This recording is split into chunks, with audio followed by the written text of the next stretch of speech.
Startuprad.io, your podcast and YouTube blog covering the German startup scene with news, interviews, and live events. If you're a founder or engineer fighting distractions, here's the challenge. Most productivity hacks create flow.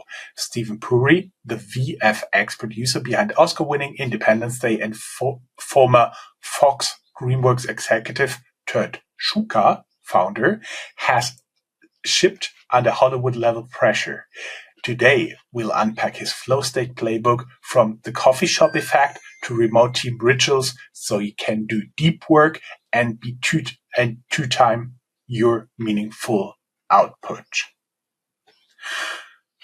Today on Startuprad.io, Stephen Puri, he helped deliver the visual magic on Independence Day, Braveheart, True Lies, Godzilla, then moved upstairs as a studio executive at Fox and DreamWorks.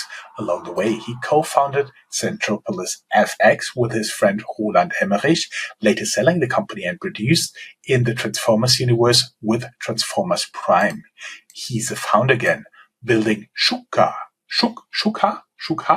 a flow state platform for remote workers, developers, and creators. We'll explore what Hollywood war rooms taught him about focus and what his startup failures taught him about resilience and how to design teams for deep work in an AI-driven, distraction-heavy world. That is a lot of challenge. That's a big sentence. Yes, but you know, in Germany, we love big sentences. And compound nouns. Yeah. Let's talk a little about origins. You told me both of your parents were engineers. You started in CG and met Roland Emmerich through VFX. What was the first "this is bigger than me" moment on Independence Day? Oh, I think there were a lot of "this is bigger than me" moments. I was very fortunate to meet Roland and Dean, his co-producer and co-writer, after I had worked on about 13 movies. How that happened is, you mentioned my parents were both engineers at IBM. So it's like when your mother is a great ice skater, you probably learned to ice skate when you were little. So I learned how to code. I was in Los Angeles at the University of Southern California when computers became powerful enough to handle film.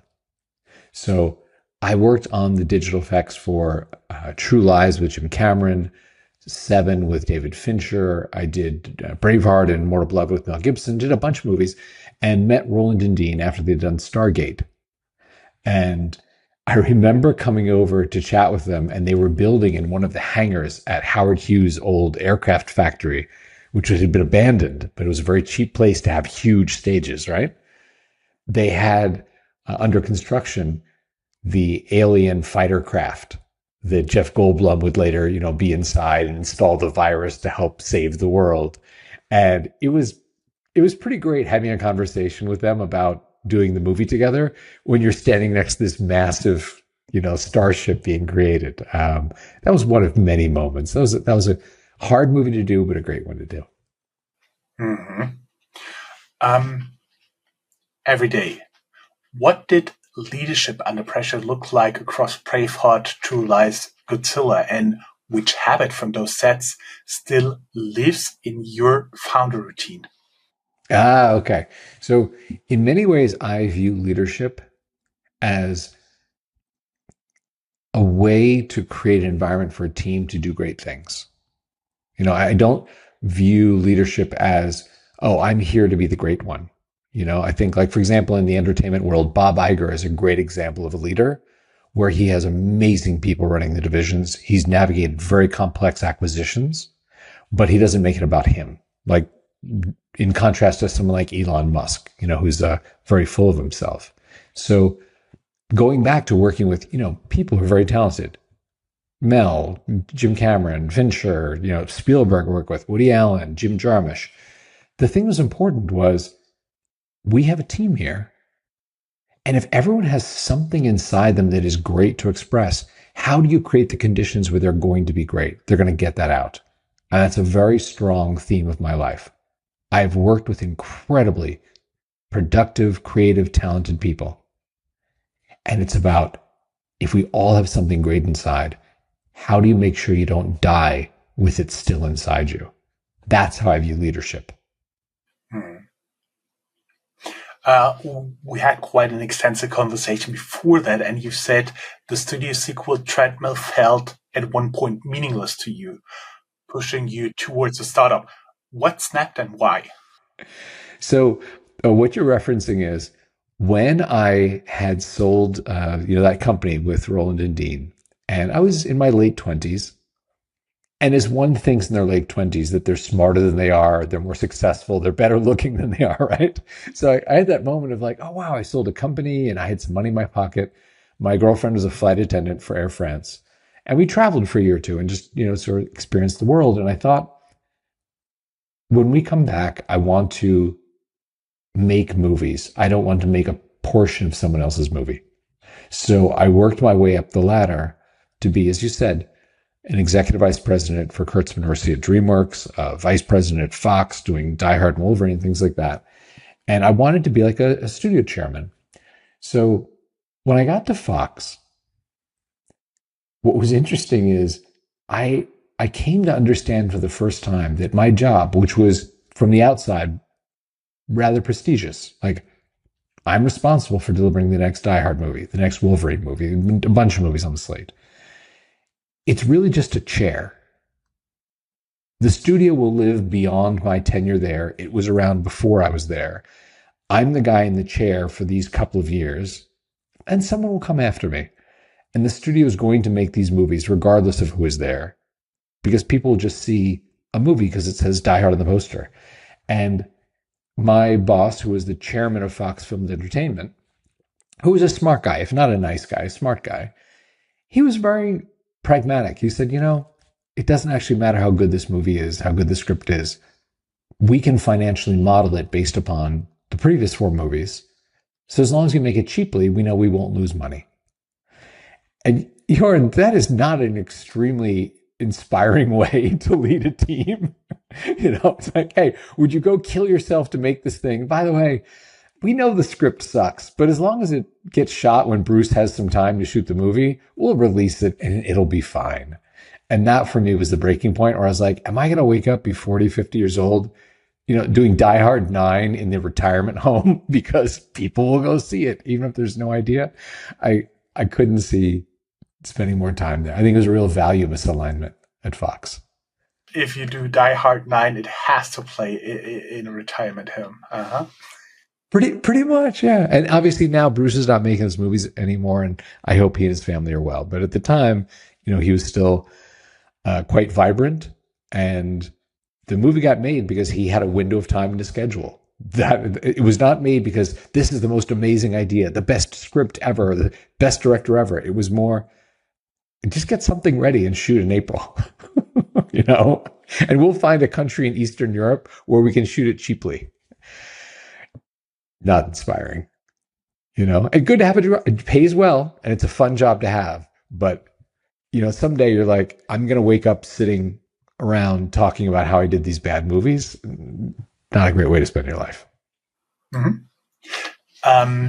For everybody who's interested, we do have a founder's world, and then we also talk about his darkest moment and how Stephen rebuilt his identity as a founder. The full story, of course, inside our founder's vault. I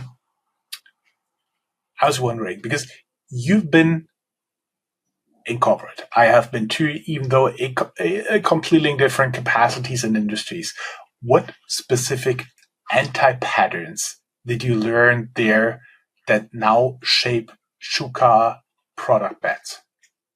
Okay, an anti-pattern, and this might fall into the category of like values also, which is, I think all of us right now are looking at how do we measure work. And in the tug of war between working at home, working remotely, working hybrid, working in office, there's a lot of fear, right? I think the fundamental thing that we should focus on is not, well, where did you do this work? Were you here under the fluorescent lights with me?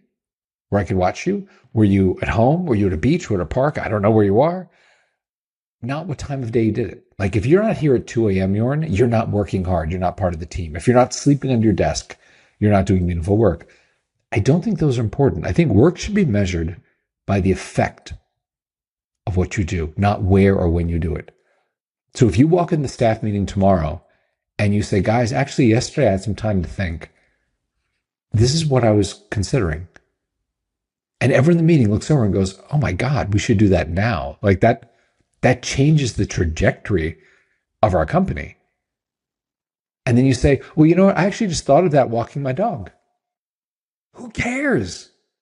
You know, I would much rather you said, I was walking my dog and I had this revolutionary idea than I was here all day. I was here 14 hours yesterday and I have some mediocre things to share. You know? Stephen, between you and me and something like 50 to 100,000 people listening to this interview, can I tell you a secret? Yes. I have the best ideas when smoking a cigar. Okay, I'm glad it's our little secret. No one tell anyone what you just heard. Awesome. Why do you think that is? Hold on, I want to ask you a question. Why do you think that is? That's pretty simple. That's like a moment I do get completely for myself. I sit there on our covered porch on a little balcony where there's another balcony on top, but I have awesome neighbors. They don't mind me going out late at night smoking a cigarette because they're already in bed. Thank you, neighbors.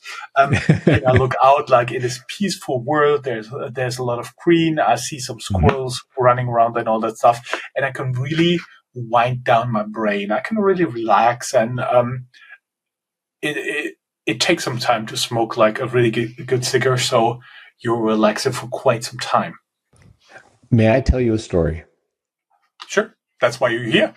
So when I was transitioning from being a student at USC to the film world, which was not my original intention, I sort of fell into it. I had gotten a job working at a company that did trailers for movies, largely for Warner Brothers and for Buena Vista, which is Disney. So my job when I was 20 years old at this company was we would have contracts with the studios where they would send us rough cuts of movies. Hey, next spring we have this romantic comedy with, Steven and Jorn in it. Find a way to promote it, right? So I would assign those incoming movies to writer producers. Hey, go take this home, watch it. They want it to feel fun, or they want it to feel scary, or they want it to feel right.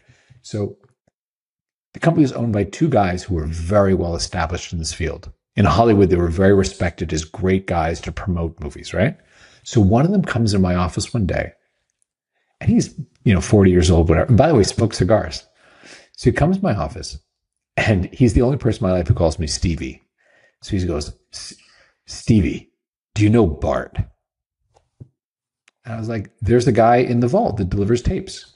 Yeah, I've met him. Seems nice. Why? He's like, you ever give Bart a trailer to write? I was like, are we talking about the guy who delivers coffee? We're doing the same Bart? The guy? Where are you going with this? He's like, Stevie, I have an instinct about him. Jeff, you own the place. Let me give him something to work on, right? So I found like a Warner Brothers B title that had a month deadline. So if after a week he's like, I don't want to do this, I could give it to a pro, right? Jeff comes to my office 2 days later. Stevie, how's Bart doing? I was like, Jeff, I gave him this thing 2 days ago. I'm not going to bug him. I'll check with him on Monday. Okay, that's great. What else did you give him? Jeff, he's never written a trailer in his life. I gave him one movie. And Jeff said something that I've seen proven true for 20 years in both film and tech. Jeff said to me, Stevie, let me explain to you how creativity works. It's always about the other thing. He said, if you give Bart one movie to work on, he's going to stare at that with little beads of sweat coming down his temples, and he's going to write the most obvious B version of a trailer. He's like the part of your mind that does the, what do chocolate and peanut butter taste like together? He's like, that's not the part of your mind that you're thinking with. So you have to give him something else to think about. Not only have I seen him proven right so many times, but there is a book about the neuroscience of this called The Net and the Butterfly by Olivia Fox Caban and Judah Pollack. And it talks about the executive mode and the default mode networks in the brain, and talks to a lot of inventors, talks to a lot of creative types and say, how do you do this? And what's interesting is the default mode network, which actually exists first when we were small, is the one that just explores the world. It looks at a cell phone and thinks, I wonder what that tastes like, right? Well, the executive mode network is more like the adult in the room. I have to finish the slide deck for tomorrow's presentation. Oh, the investor thing is coming up. I need to do my homework tonight.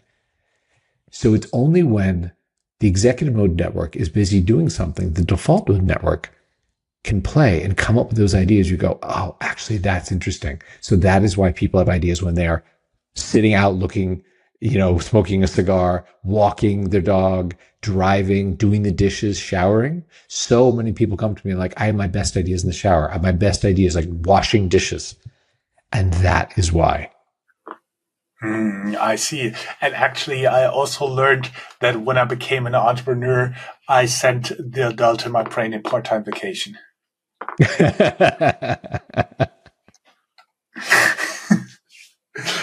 Okay, let's talk about Transformers Prime and later studio roles put you in a massive cross-functional team.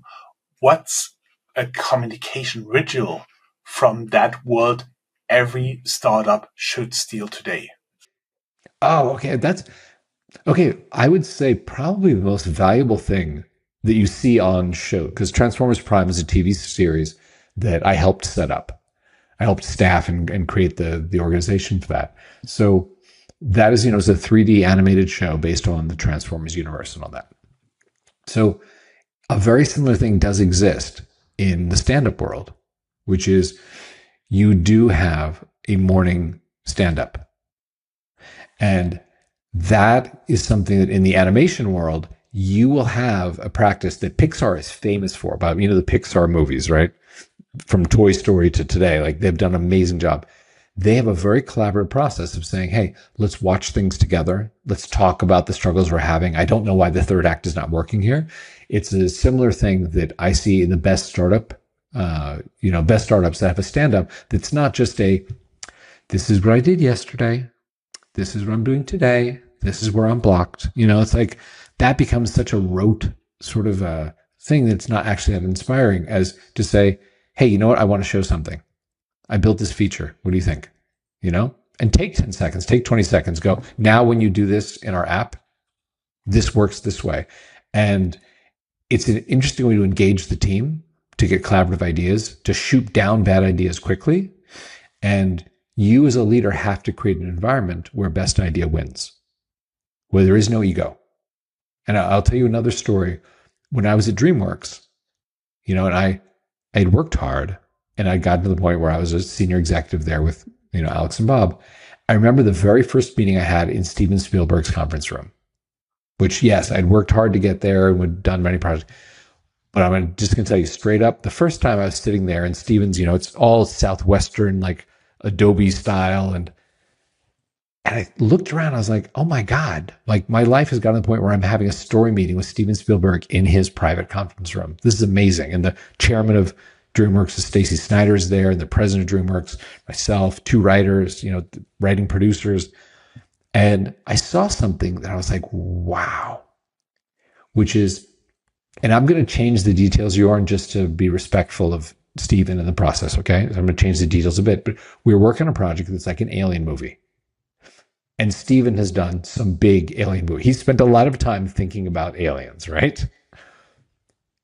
So he said something where it's like, oh, you know what? The alien should come through the wall, and then we're going to discover its weakness is this, right? And everyone, of course, writes that down. Steven Spielberg said the alien comes through the wall, and the weakness is this, right? And then someone who I'm going to say is like the coffee boy was coming through the room and said, actually, I feel like we just saw that last summer in this other movie. And what if it were actually this thing that the alien was weak, it was his weakness. And I thought to myself, that coffee boy will never be seen alive again. Like he just contradicted Steven Spielberg. This will be the end of Jerry, right? He'll be in a dumpster out back, right? And what was amazing is without a missed beat, Steven said, "Oh yeah, that's good. We should do that." And there was no feeling of, "Oh my God, someone contradicted Steven Spielberg." It was rather Steven saying, "I want this to be great more than I want it to be mine." And I'll tell you, I saw this with some of the best designers, some of the best writers, directors. They don't have a possessive relationship with ideas. It's not like, Jorn, this is my idea. I must defend it to the death. We'll do it this way. It is rather, I will defend greatness to the death. And then you lose the ego because you want the product to be great, whether it is an app, whether it is, a movie, a TV series. That process, if you can create that in your company, it comes from the top, because once they see the leader is like fine with their ideas being improved, then everyone goes, "Oh, well, it's okay. It's not an ego thing." That sounds pretty good. Can I tell you another secret? Oh, boy. Is this about cigars? It has done a lot of very cool stuff. But when you first said Steven Spielberg, do you know what first thing came to my mind? The animated series he did, Pinky and the Brain. Pinky and the Brain. Okay, you're going to laugh. That's funny. That was on your mind. You know what was on my mind today when we were going to talk, when I was thinking, oh, I'm going to talk to Jordan today, was I think you did a recent episode where you were interviewing someone who was working the finance. I think she was in private equity or something, and she'd make something in finance. And you said, you don't need 5 apps to tell you you're broke. Remember this? Yes. Mm-hmm. I remember listening to that in the car. I was going to the gym and I laughed out loud. I was like, you know what? You're absolutely right. Really cool. Let's talk a little bit about Sukha, your current company, your current startup. That's why you are here as an entrepreneur. You aim for the coffee shop effect. I assume it's not being over caffeinated. What does the science and your user data say about ambient accountability versus like solo focused playlists? Let me answer that, but then I'm going to expand it a little bit if that's okay with you. Okay. So for those listening at home or playing in the car, what Jorn is alluding to is there is an effect that's known colloquially as the coffee shop effect.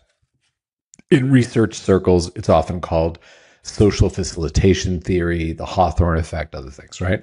And it's based in this idea, which is there is a productivity boost, a measurable boost, if you can see someone else working and you can be seen working. And whether that is the negative side of that is, well, it's surveillance. It's like, oh, like everyone can see me. I have to work. Or whether it is, hey, we're doing this together. It's inspiring. You can debate that, but there's a productivity boost you get from that. Now, I think what Jorn's getting at, because he wants to laugh a little bit at me, is when I was a film executive, I had to read a lot of scripts, a lot of books. You were continually getting this flow of things coming at you from people who want you to buy it, right? Will your studio please buy my idea, my pitch, my treatment, my video game rights, whatever. And so that means you read a lot. And I'm not a great writer, but there is a coffee shop, a Coffee Bean and Tea Leaf, that is across Sunset Boulevard from the Directors Guild of America. And it is famously known as this writer's coffee shop. And when you walk in there, all the MacBooks are out with people writing on their laptops. And it's not incredibly social. It is not like people are just running around talking to each other all the time. But there's an energy in that room that's really interesting, because in one corner, you have that weird old guy writing who's written like 3 studio movies this year. Like his quote is $1 million a script, but he still comes here in his 50s or 60s because it's his habit. He loves the energy of this room. Maybe he's been there for 20 years. Whereas there are other people who just got off the bus from Iowa, or from Wichita Falls, and they are, writing their first TV pilot. So what's interesting about that coffee shop effect, and then I'm going to move on to a broader point, is I would go there to read, even though I was not a writer. I would go there to read because it was inspiring to me on weekends when I had like 6 hours, 8 hours of reading to do, to be there among so many people who are trying to do something with their lives. All of them are trying to write something great. And that is something that, with Sukha, that we wanted to recreate, where you have the ability, if you want, to participate in a group chat, to, turn your camera on, see other people. It's a very simple idea of that African proverb. We go together, we go further. If you want to go fast, go alone. If you want to go far, go together. Now, let me expand that a little bit, which is the why of what I do. And actually, the most important reason that I'm sharing a lot this year is what I've learned about flow states. Because we began talking today, and for those of you listening, I appreciate your being here, because this is really the closest thing to my heart. I believe that all of us have something great inside. And the question that you're going to answer in this lifetime is, will you get it out or not? And there are some very strong forces in this world to make sure you do not. The people who make distractions, the trillion-dollar companies that hire some of the best behavioral psychologists, some of the best designers, some of the best engineers, their business model is to steal your life because they don't want you to create that startup. They don't want you to come up with that new idea. They don't want you to even write that book. They want to have your life so they can sell it. So if you are out there listening and you have that thing inside you, like, I refuse to die with this idea still inside me, then that tug of war for your life, you really have to look at. Because on one side, you have those trillion-dollar ideas paying the biggest paychecks to the smartest people, tugging. And on the other side of that rope, it's you alone. So you need to have people around you and tools that help you to actually become who you could be.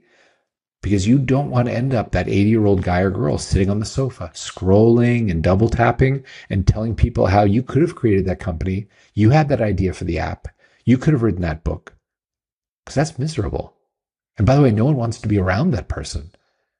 They want to be around someone who tried. You may fail. What you are contemplating doing, you come here to listen to this podcast because you have something you believe you can do.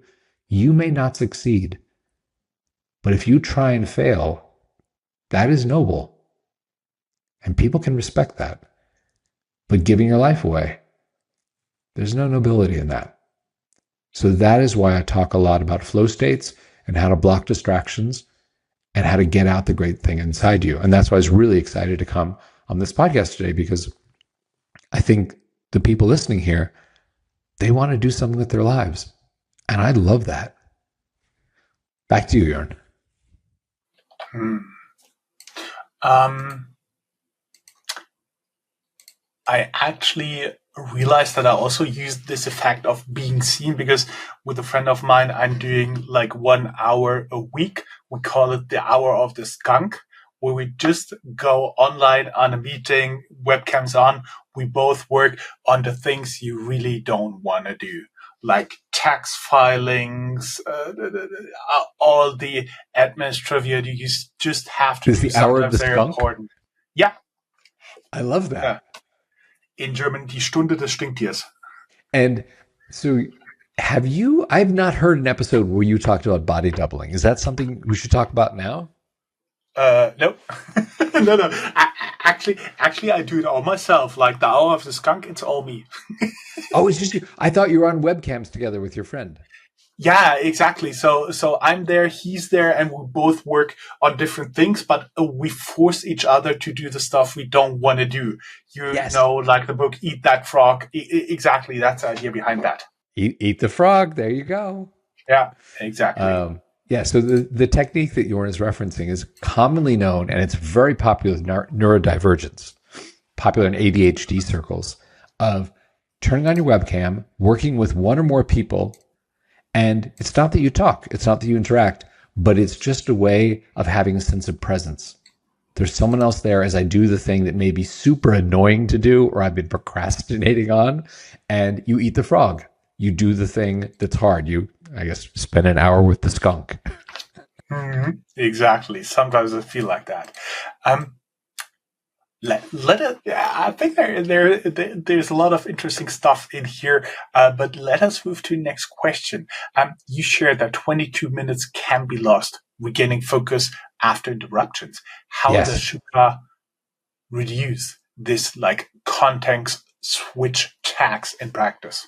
Oh, good question. Okay. So, as you know, I love stories. Let me tell you a story about how I discovered this. And then I'm going to go into more of the neuroscience of it and how it can be applied, right? So, I live in Austin, Texas. You know where this is very well because you've lived in Texas. I was flying to San Francisco, where the next day I was going to meet with my team. And on the flight, I thought, I'm going to go into Figma, mock up this idea for a feature well enough that I can demonstrate it tomorrow. And then, actual designer can pick it up and finish it. I got on the flight, and there's an Alaska nonstop from Austin to San Francisco. We took off. They announced the Wi-Fi was out, and we landed about 15 minutes later. And I thought the engine has fallen off. Like something bad has happened. We lost hydraulic systems, and we're in Dallas. Like we didn't go anywhere. I looked down at the little clock on my MacBook. Over 2 hours and 40 minutes had gone by. I had no concept time had moved. We were in San Francisco, and my designs were done. And I was actually quite proud of them.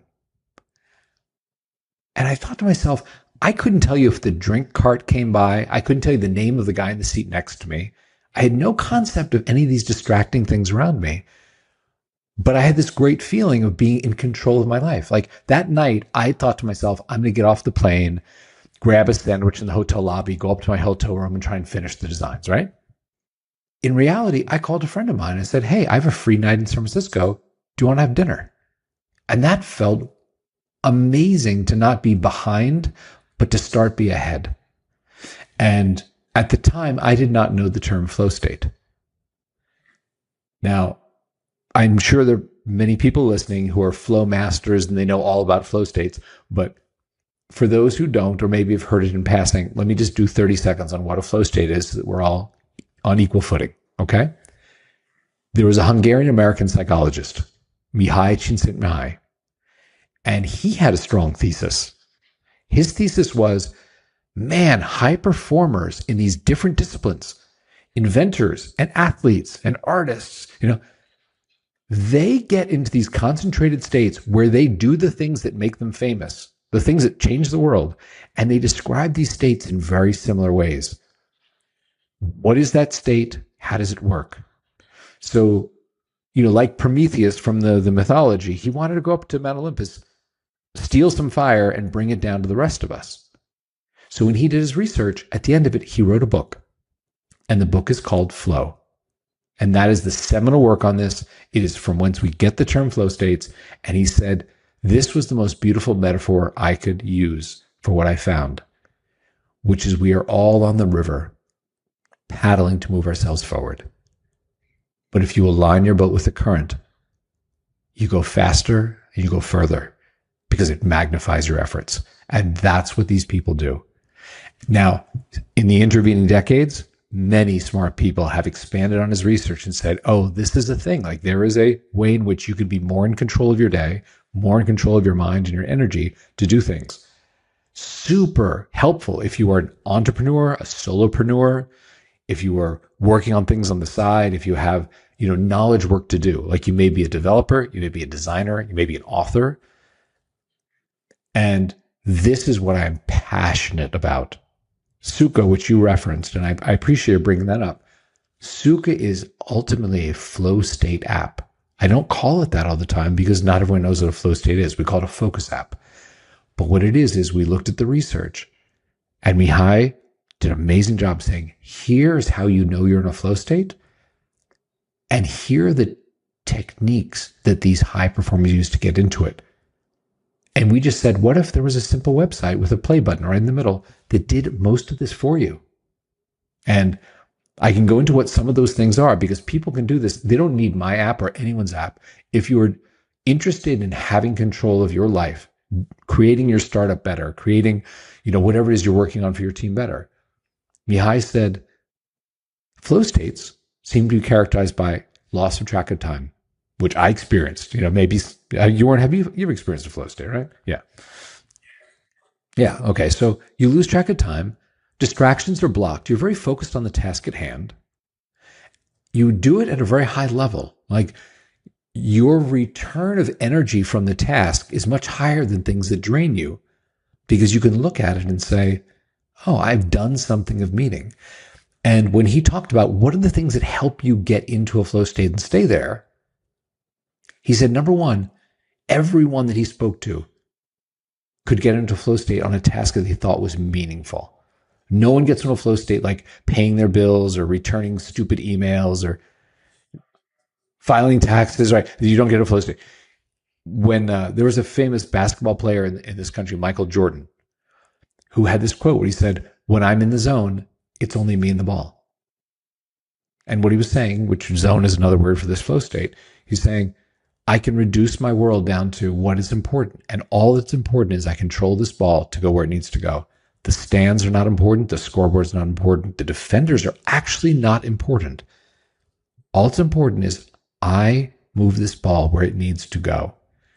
And this is a guy who did stuff that 30 years later is still in the highlight reels for the best, basketball in the world, right? And, Picasso wrote about that too. He has a great quote about, I was up all night and I forgot to pee. I know bio breaks and I didn't drink water. But hey, look, I made some progress on Guernica, So Mihai said, what you're doing has to be meaningful. You have to be challenged. You have to have skills that apply. It's not Michael Jordan painting and it's not Picasso playing basketball. You have to have some feedback. You have to know you're not pouring energy into a black box with no idea if it's working. Like Picasso has to be able to stand back and say, this huge canvas that I'm creating, am I starting to realize this vision I have in my head of what is the horror of war? Or Michael Jordan looking at the scoreboard and saying, okay, I'm going to win this game. This is what I wanted. So as this applies to Sukha, what I built is I just said, without downloading an app, without doing a lot of things, how can we take what Mihai wrote and make that available? Just a simple play button in the center of the screen. So music helps people, get into flow and stay in flow. You brought up, Jorn, how a lot of research is 15 to 23 minutes to get into a flow state. You don't just sit down and say, I'm in flow and you're deeply in flow. It takes a few minutes, like music playing, focusing. If you get interrupted, it's another 15 to 23 minutes to get back to that state, right? So there are a number of components. We can talk about them, and I'm happy to do so, but I've been talking for a long time now. I want to give it back to you.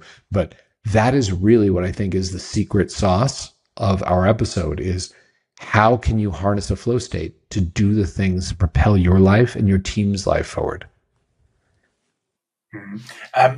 Two add-ons to that, what really helps me is at one point listening to a lot of those background music on a commonly used video app that is like working jazz, relaxing jazz, something like this. I have Yes.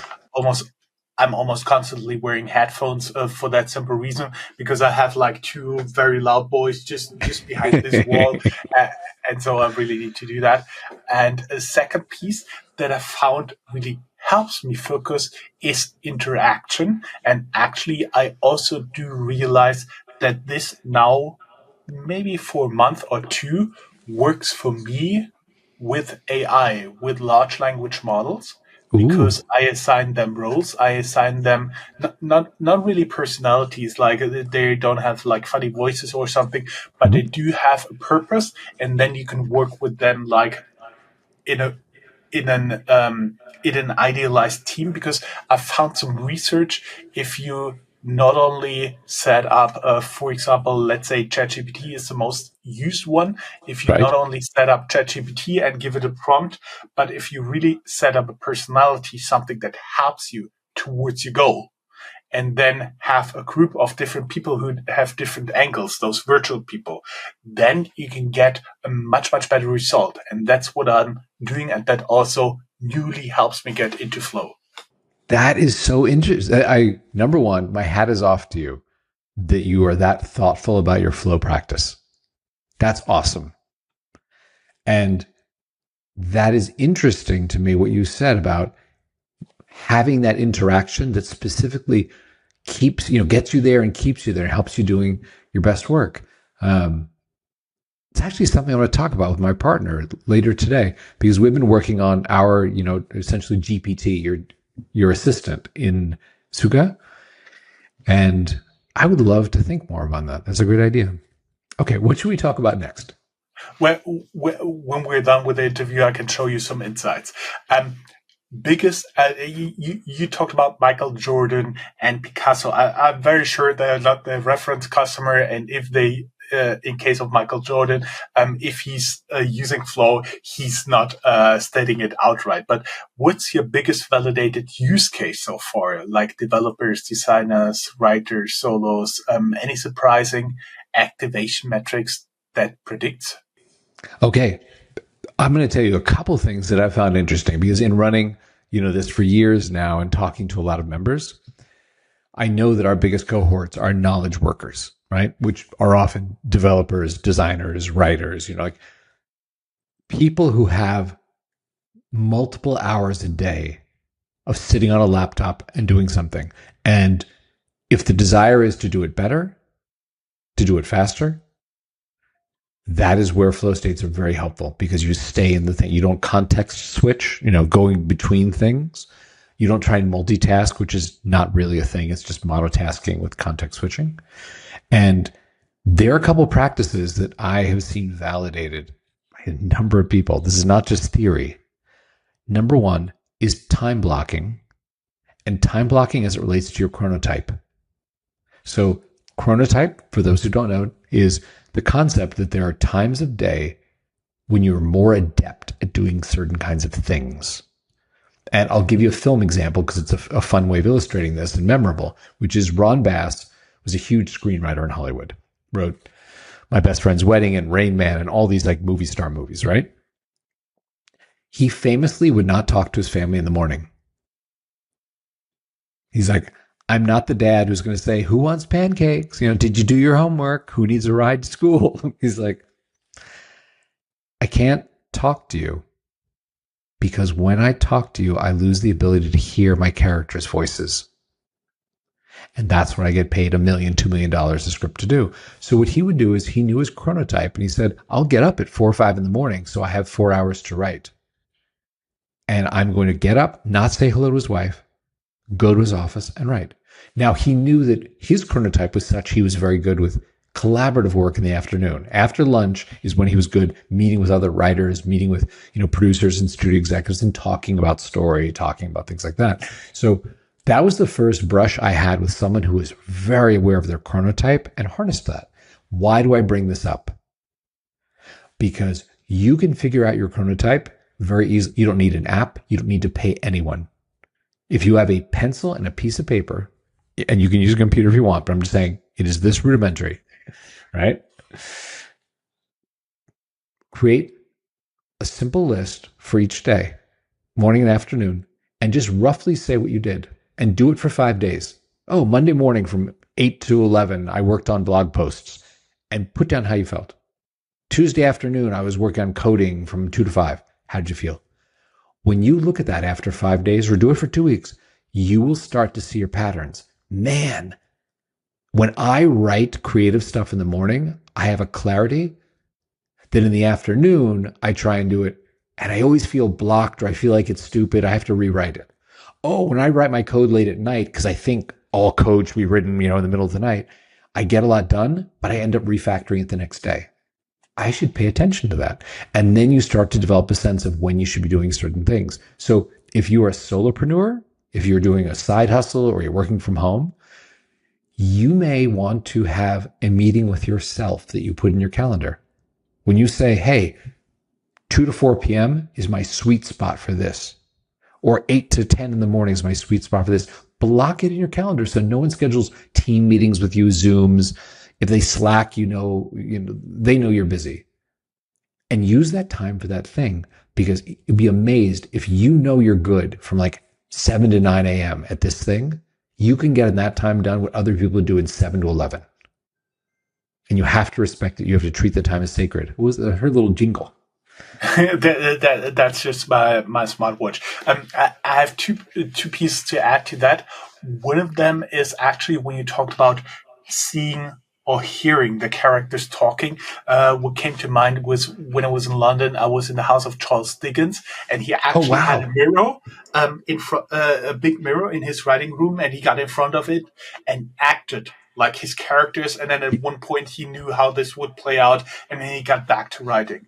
And that's incredibly cool. Second piece is I already knew for quite decades that I'm a night person. I'm a night owl. I do my best work between, let's say, 8 p.m., 20 o'clock, and 2 a.m. the next morning, 2 in the morning. Yeah. That's my best time. But I do have some blockers. Best time for what, though? Because that's best time for creative work. Yeah, it's not for tax filing, but it's for like working on the business, not in the business, doing some preparation, having some new ideas, what to do. And basically, that's the best time for me to do creative work. That's and awesome. Also, you know that. I do have blocks in my calendar. I'm not a philosopher, so I just call them get shit done. Fair enough. But I'll tell you a funny story. So there's a guy that I've seen, body doubling in Sukha about the last year or two, usually in the evenings or on weekends. And this spring, he posted in the group chat where you can share things you're working on and people can ask you, I finished my website. Here's a link, right? So it's a nice collaborative thing. He posted in there, he finished his dissertation. And people asked him, like, hey, congratulations. That's awesome. He said, well, you know what? I'm actually a high school assistant vice principal in Missouri. And what I've been doing is using Sukha because at night I have maybe 90 minutes of focus time in between, family dinner and, school responsibilities and all that. So I have to use it really well. So at night I have this 90-minute block. And in that I've been studying for my PhD in engineering. And then on weekends I do the same thing. He said, so I have to be very efficient with the little bit of time I have when I'm not with my kids and I'm not at work. And so he said, but don't get excited because I only turned in the dissertation. I still have to defend it, in front of the panel, like 2 weeks from Monday or something. So that weekend coming up to the Monday, there are a number of people in the group chat. They're like, hey, Roy, good luck, man. You have this, we're excited to hear how it goes. And on Monday, he was absent. He didn't say anything. And people start asking, like, hey, has anyone heard from Roy? Like, how did it go with his defense of his, PhD thing? And Tuesday morning, he dropped into the group chat and he said, you may now call me Dr. King. And people went crazy. And it validated something. You began this episode by talking about this, but I had to learn this. It validated the power of community. When we started doing Sukha, even under an earlier name and developing this whole stuff, it was a single player game. It was here are your tools. There's beautiful music. There are timers. There's a smart assistant. We'll block your phone. We'll block your website. There are all the tools sitting there, right? But it was alone. And I, as the founder, knew all these members, almost like a hub and spoke sort of model, but they didn't know each other. And I had an idea. Should people be able to see each other, talk to each other? So I talked to a couple of members. I was like, is this a good idea or is this the most distracting thing ever? Is this going to be terrible, right? And one woman said this to me. She said, listen, Stephen, I can go to the Nike store.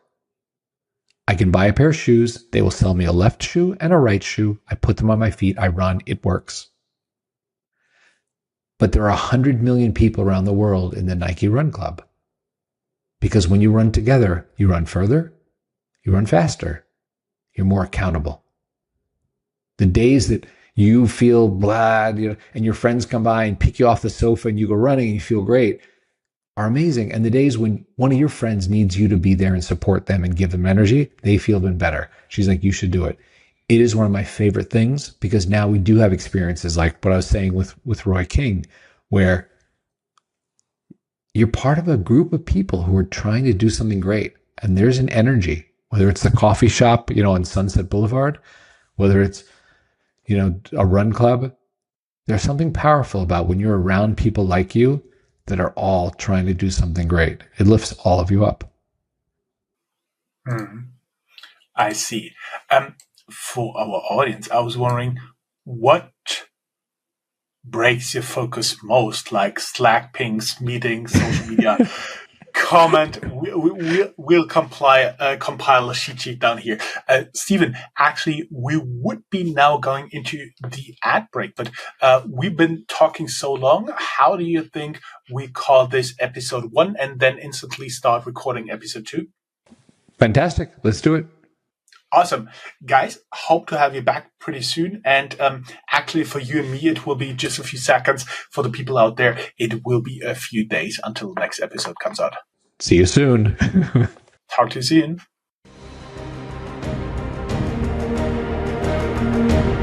That's all, folks.